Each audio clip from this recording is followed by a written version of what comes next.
I'm Conrad Bahr, C-Red, and it's time for another Pigskin preview.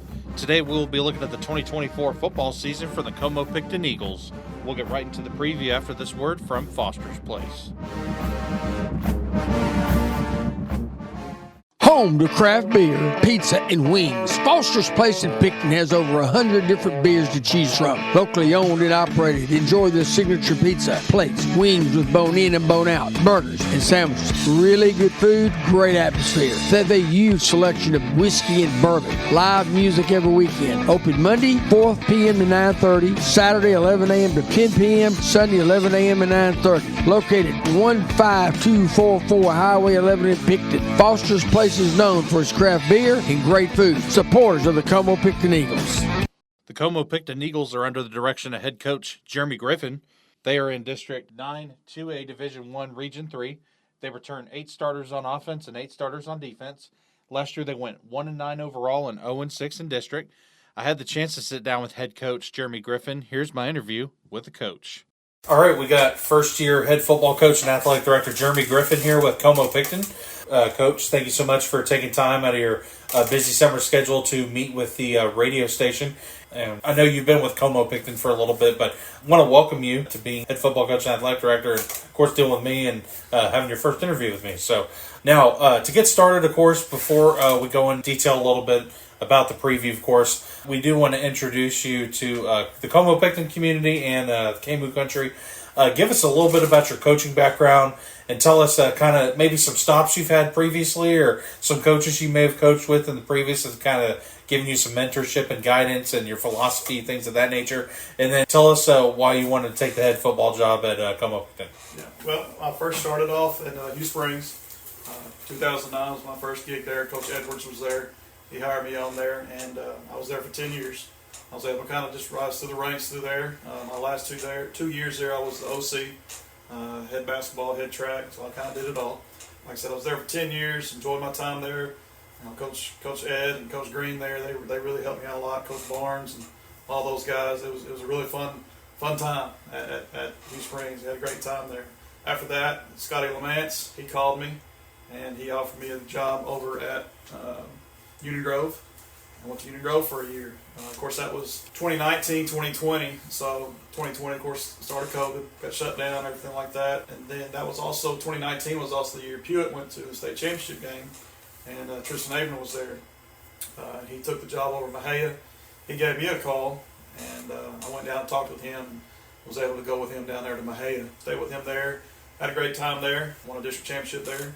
Won a playoff game. Got shut down because of COVID, unfortunately. But then after that, we were able to come to Pittsburgh, where I was at Pittsburgh for the last 2 years with him there. And of course, this past year, I was the OC here at Como-Pickton. So I've had a lot of coaches in my life that's really kind of helped me a lot, especially in high school when I was playing. Coach Cumrow at Pewitt, Coach Sibley, Coach Huckabee. Those guys there, when they were there, they were great men that just really kind of mentored me into being where I am right now. They really kind of pushed me into coaching. I enjoyed being around them. I enjoyed talking ball. I enjoyed sports, and so that's when I was a junior in high school. That's what I knew what I wanted to do. So it's pretty interesting just to meet all the guys as I go along. That really kind of pushed me. Like I said, Coach Edwards, Coach Abram, Coach Lance, they were all big-time mentors for me. And as far as coming to Como, Jeremy Phillips, last year's AD, he called me to be his OC. Came and looked at it. I saw it as a challenge, and so I accepted it. I thought the good Lord wanted me here, and that's when I came. When Jeremy left, it was kind of a whirlwind when it all happened, because it happened pretty late. He recommended me to be their AD. Principal Kelly Baird, he recommended me to be their AD as well, and just one thing led to another. In just a couple days, I was the new AD here at Como-Pickton. I've absolutely loved it. Kids here are fantastic. They're hardworking individuals. They give you everything they got, and you couldn't ask for a better group of kids. All right, Coach. So I know you were offensive coordinator last year. Tell us, and obviously you've transitioned to athletic director, head football coach, but you have seen the workouts this offseason. You have seen kind of the progress coming off of last season. So just in the offseason in general and the workouts, tell us just how the offseason's gone. Offseason has actually gone really, really well for us. Like I said, these kids come in that they're extremely hard workers. great kids that just want to do their absolute best. Our big goal, this past off season was, of course, like most coaches, we're going to get bigger, we're going to get stronger. But for us, it really meant that. It really meant we need to get bigger, we need to get stronger. Last year after our tornado came through, we didn't have a weight room. We didn't have a weight room for most of the football season. There's only so much you can do with body weights and hitting the sled, and you're eventually going to start losing your strength. So when we finally got our weight room up and running, that was our main goal. We've got to get a lot of our strength to come back. So that's what we did. The kids really fell in love with it. I was kind of blown away about how much they've actually grown in there. We've had lots and lots of gains in the weight room this off season. Kids, like I said, they just fell in love with it, and it was just awesome to see.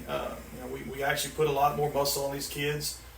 You can watch film from last year against those bigger, stronger teams that we were just outmanned. We were just weaker, and you could really tell. And I'm hoping after this off season that we just had, that's not going to be the case. We're going to be able to hold our own. Of course, being a year older too at the same time, we're going to be better at that as well. But this off season has been fantastic. These kids have showed up, they showed out, and they really put in the work that we needed them to. All right, now tell us about last year a little bit. I know all your home games were at Winsboro. I know that was a challenge, and I know all your practices were at Winsboro too. So I know you guys were driving school buses down Highway 11 quite a bit last year. But tell us about last season, and just tell us, briefly, just kind of talk about last season and what your thoughts were. Kind of like you said, really and truly, before you can talk about last season, you got to talk about what happened right before our season began.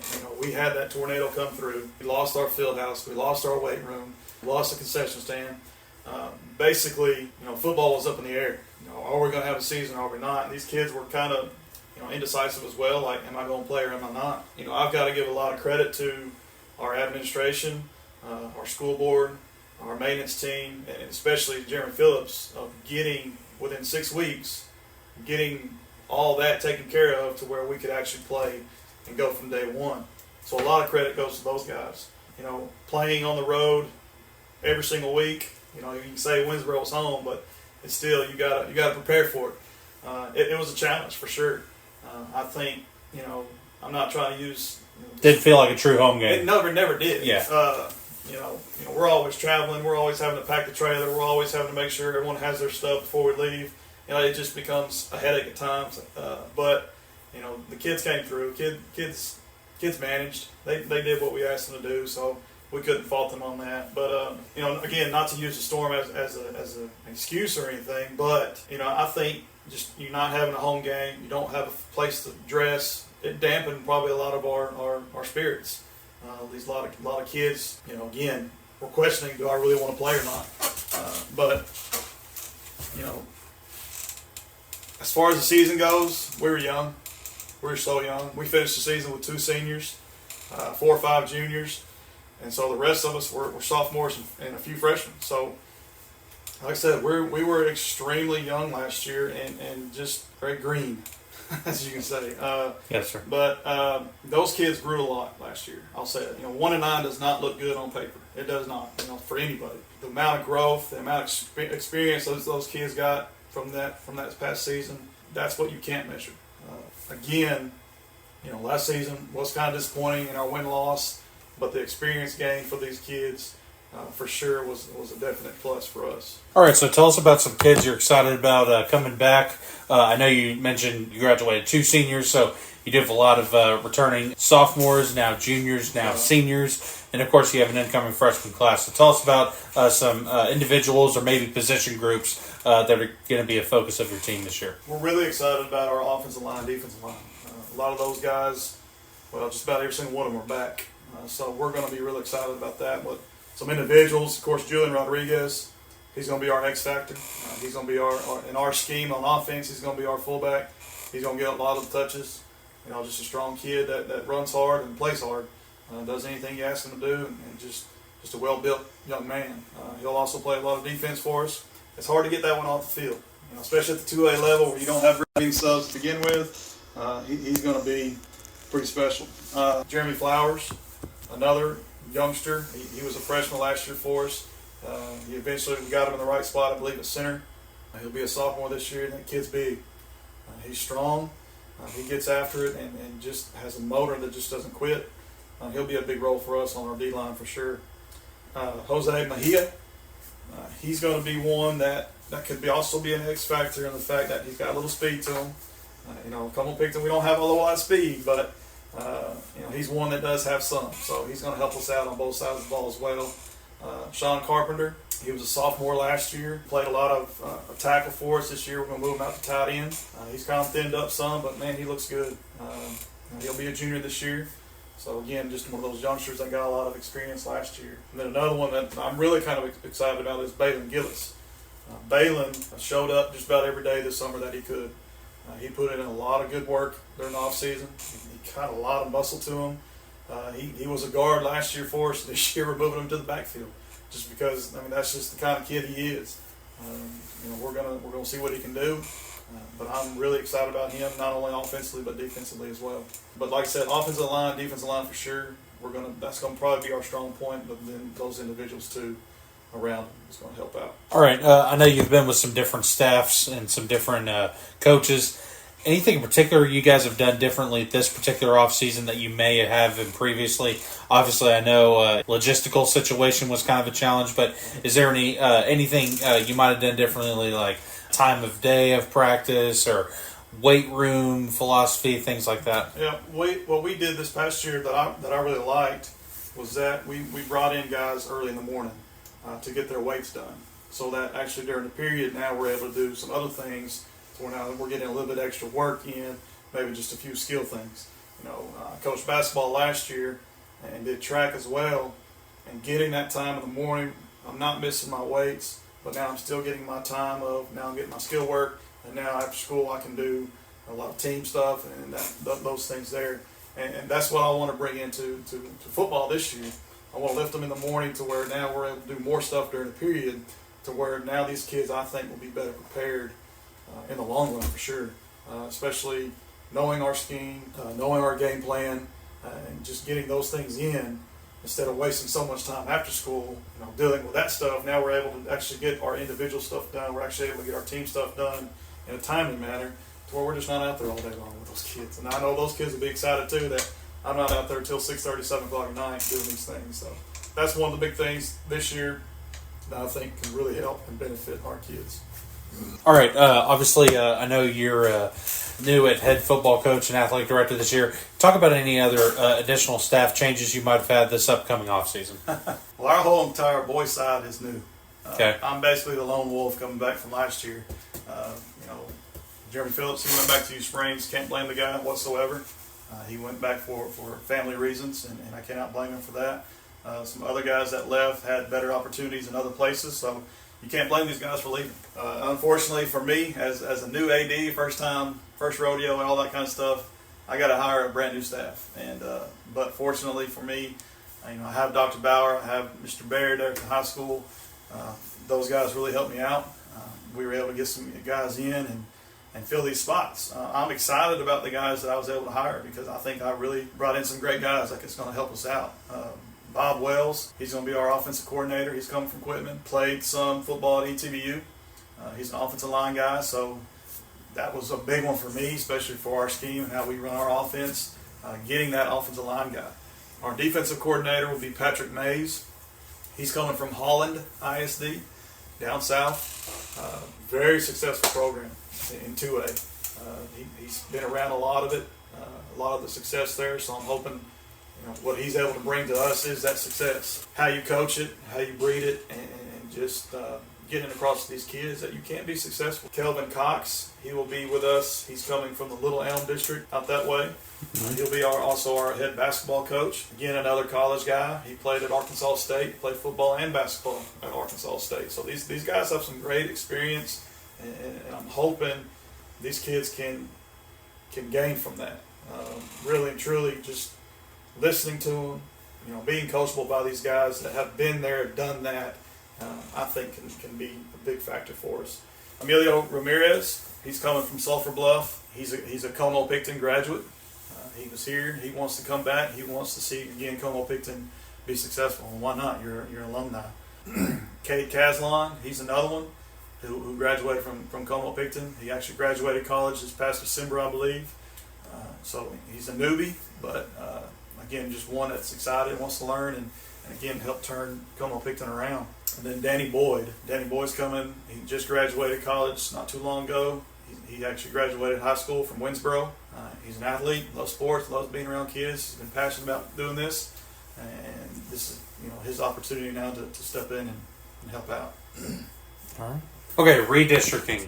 This is also a different non-district schedule for you guys as well, coming off of last season. So tell us about your schedule. Tell us about maybe some opponents that Como-Pickton maybe not have seen or maybe not as familiar with in your schedule, and just kind of talk about your new district. Well, we start the season off in Union Grove at home. Again, that's going to be big for us, just being at home. Absolutely. Yes, sir.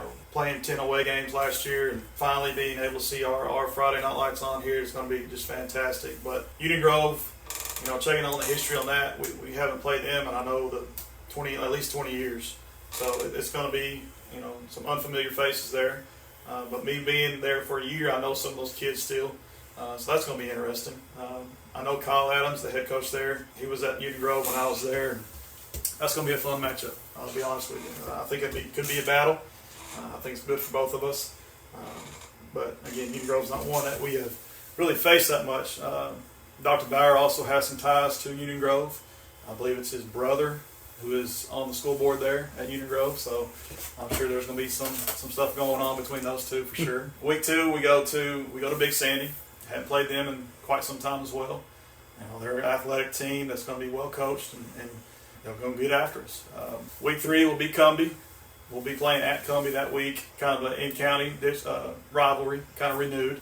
Haven't played in a few years, but he called and we wanted to play, and so we got them on the schedule as well. Week 4 is Trenton, which will be our homecoming. It's been a few years as well, kind of like Cumbie, but we're pretty familiar with each other. We actually played JV last year. We played against each other, and then we get into our district. I think our district is probably one of the toughest ones in 2A. For the simple fact that you have a top 5 team in Honey Grove, you got a top 10 team in Cooper. You replace Wolf City with Paul Pewitt. That's usually been a pretty powerful football powerhouse in 3A. You still get Alba Golden, who really impressed a lot of people last year. They did a really good job last year with what they had, and I think they'll pretty much be the same this year. Rivercrest returns a lot. Rivercrest will be tough, and of course Bowles will be tough as well. But it's pretty much the same district as we had last year, except for one. My big thing for our guys is let's go compete. Let's not lay down. Let's not just show up. Let's go compete as well. And that's what I'm trying to preach to these kids right now. We're close. We're getting there. We're probably a year away. These kids need to have some success, and that success will bring some confidence, and that confidence can take them places they haven't been in a long time. All right, Coach. Anything else you got for the Como-Pickton community and KMOO going into year 1 of being head football coach and athletic director? I guess my big thing is week 1.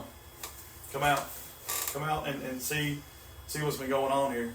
See the new additions to it. Be loud, be proud for these kids that have really showed out this summer. That showed out during the off season. We're here to compete. We're here to have fun, and we're going to give you everything we got. So we're excited. We're really excited for this year. All right, Coach. Well, thank you so much. Good luck in year 1, and we'll see you guys soon. Appreciate you. Thank you. The Como-Pickton Eagles will begin their 2024 football season at home versus the Union Grove Lions. I want to thank head coach Jeremy Griffin for taking time to sit down with us for this preview. I also want to thank Foster's Place for sponsoring this Como-Pickton Pigskin preview. Tomorrow we will begin our next Pigskin preview with the 2024 football season for the Harmony Eagles, brought to you by Gilmer Tire and Auto. I'm Conrad Bahr, C-Rad, and you've been listening to the Butler7media Pigskin preview for the Como-Pickton Eagles. Thanks for listening and have a great evening.